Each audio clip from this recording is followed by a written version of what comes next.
فرش التراب يضمني.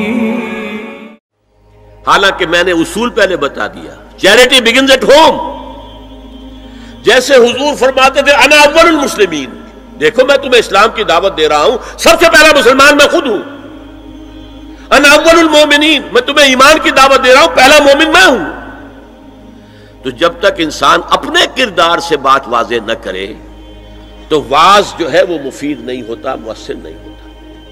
لہذا سب سے پہلے بات جو کی گئی وہ کی گئی ہے حضور کی ازواج مطہرات سے.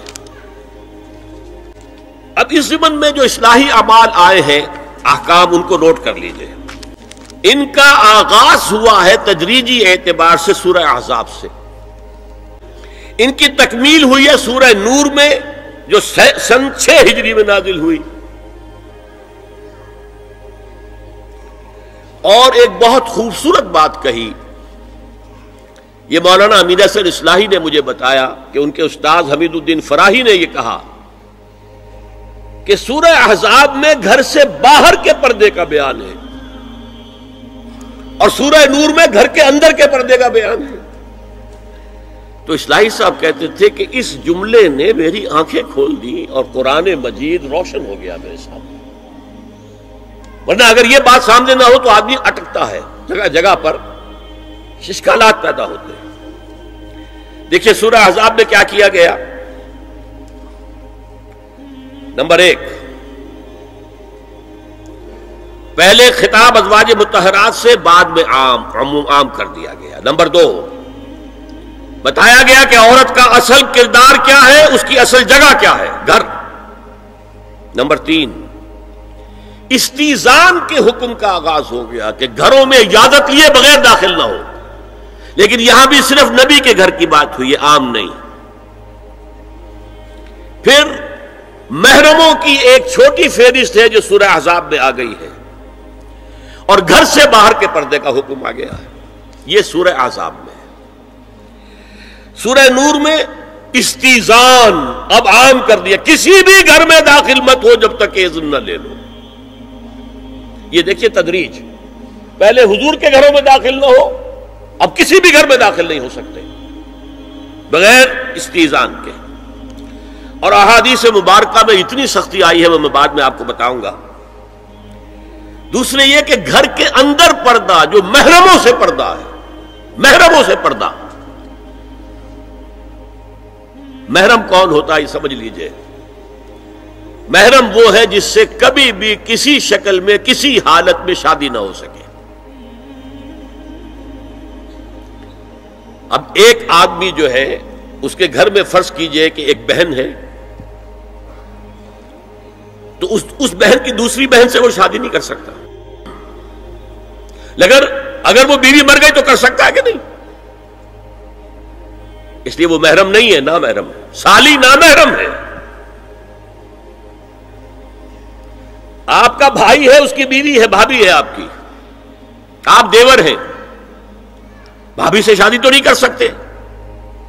لیکن اگر بھائی کا انتقال ہو جائے تو آپ شادی کر سکتے. تو شادی ہو سکتی ہے تو وہ محرم نہیں ہوا، وہ نامحرم ہے. محرم صرف وہی ہے جس سے کبھی کسی حال میں شادی کا امکان نہ ہو. اس کی ابتدائی فہرست جو ہے سورہ احزاب میں ہے، تفصیلی فہرست جو ہے وہ سورہ نور میں ہے. اب دیکھیے گھر کے اندر بیٹھنے سے متعلق کیا بات کہی گئی. بزار اور ترمذی میں حضرت عبداللہ ابن مسعود سے نبی ایک صلی پر یہ ارشاد نقل ہوا ہے، ان المرأۃ عورۃ، عورت چھپا کر رکھنے کی چیز ہے. ہمارے ایک نوجوان ساتھی نے ایک دفعہ مضمون لکھا تھا بڑا پیارا. انہوں نے کہا کہ قرآن مجید میں جو اشارات ہیں، حور مقصورات فی الخیام، وہ حوریں جو ہوں گی وہ خیموں کے اندر ہوں گی، وہیں رہیں گی. قصر کہتے ہیں روک دینے کو، باہر نہیں نکلتی. وہ مقصورات فی الخیام، حوروں کا کأنہن لؤلؤ مکنون، ایسے ہوں گے کہ جیسے کہ موتی جسے چھپا کر رکھا جائے. عورت چھپا کر رکھنے کی شے ہے. المرأۃ کلھا عورۃ، عورت کہتے ہیں اس کو ہے جسے چھپا کر رکھا جائے. ان المرأۃ عورۃ فاذا خرجت، جب وہ گھر سے نکلتی ہے، استشرفھا شیطان، اب شیطان جو ہے اس کو طاق میں رکھتا ہے. وَأَقْرَبُ مَا تَكُونُ بِرَوْحَةِ رَبِّهَا وَهِيَ فِي قَعْرِ بَيْتِهَا، وہ اپنے رب کی رحمت سے قریب ترین ہوتی ہے جبکہ اپنے گھر کے بھی کسی اندرونی حصے میں ہو. صحن میں ہوگی تو شاید ادھر ادھر کے کوٹھوں سے نظر پڑ جائے. اسی لیے فرمایا مردوں کے لیے مسجد میں نماز افضل 28 گنا، اور عورت کے لیے گھر کی نماز مسجد سے افضل، گھر کے صحن کی مسجد سے افضل، دالان کی صحن سے افضل، کمرے میں اس سے افضل، اور کمرے کی کوئی بغلی کوٹھڑی ہے تو اس میں سب سے افضل. یہ احادیث نبی اکرم صلی اللہ علیہ وسلم. مزاج ہے نا، اس سے بن رہا ہے، ایک معاشرت وجود میں آ رہی ہے. یہ ساری چیزیں کیوں آ رہی ہیں؟ اور سنیے، عبداللہ ابن احمد ابن حنبل نے زوائد الزہد میں اور ابن ابی شیبہ نے، ابن سعد نے اپنی کتابوں میں مسروق کی روایت نقل کی ہے کہ حضرت عائشہ جب تلاوت قرآن کرتے ہوئے اس آیت پر پہنچتی تھی وَقَرْنَ فِي بُيُوتِكُنَّ، تو بے اختیار رو پڑتی تھی. قرآن کہتا ہے اپنے گھروں میں رہو. حضرت عائشہ نے شہادت عثمان کے بعد باہر نکل کر لشکر کی قیادت کی. پھر ساری عمر افسوس رہا کہ میں نے غلط کام کیا. دیکھیے کیا معاملہ تھا. حضرت علی رضی اللہ تعالیٰ سے جنگ کی تھی، 10,000 آدمی ایک رات میں مرے، لیکن حضرت علی کا کردار کیا تھا؟ یہ نہیں کہ اب عائشہ شکست ہو گئی ہے تو لوڈی بنا لو. انا للہ و انا الیہ راجعون. اتنا احترام کیا ہے، مدینے کی چند عورتوں کو ساتھ دے کر بڑے احترام سے مدینے پہنچا دیا، وہاں کی عورتوں، کوفے کی عورتوں کو ساتھ دے کر، اور صرف یہ کہا کہ آپ کی یہ ذمہ داری نہیں تھی، آپ نے یہ ذمہ داری خام خواہ لے لی. صرف یہ، اور کچھ نہیں، کوئی ملامت نہیں. حافظ ابو بکر بزار حضرت انس سے روایت کرتے ہیں کہ عورتوں نے حضور سے عرض کیا کہ ساری فضیلت تو مرد لوٹ کے لے گئے، وہ جہاد کرتے ہیں اور خدا کی راہ میں بڑے بڑے کام کرتے ہیں، ہم کیا عمل کریں کہ ہمیں بھی مجاہدین کے برابر اجر مل سکے؟ جواب میں آپ نے فرمایا من قعدت منکن فی بیتہا فإنہا تدرک عمل المجاہدین، تم میں سے جو شخص اپنے گھر میں بیٹھی رہے گی وہ مجاہدین کا اجر حاصل کر لے گی. یہ ایک ہوا کا رخ ہے، بتایا جا رہا ہے، یہ نظام ہے جس کو اس شکل میں دیا جا رہا ہے.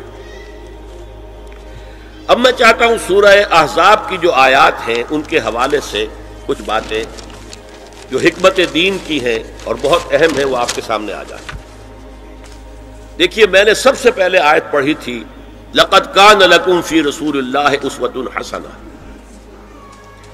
اے مسلمانوں تمہارے لیے اللہ کے رسول کی زندگی میں ایک بہترین نمونہ ہے، اسوہ حسنہ ہے. ایک بات اس میں غور طلب ہے، مردوں کے لیے تو اسوہ کامل ہے. مرد اگر سپہ سالار ہے تو اسوہ موجود ہے حضور کا، مرد اگر صدر ریاست ہے، خلیفہ ہے تو اسوہ موجود ہے رسول کا، کوئی قاضی القضات ہے تو اسوہ موجود ہے رسول کا، کوئی کسی مسجد میں خطیب ہے، امام ہے تو اسوہ موجود ہے، باپ کی حیثیت سے اسوہ موجود ہے، شوہر کی حیثیت سے اسوہ موجود ہے کہ نہیں؟ مردوں کی کوئی حیثیت ایسی نہیں جس کے لیے اسوہ حضور کی زندگی میں نہ ہو. لیکن ایک خلا ہے، عورت کی نسوانی زندگی کے لیے تو حضور کی زندگی میں کوئی اسوہ نہیں ہو سکتا. حضور مرد ہے.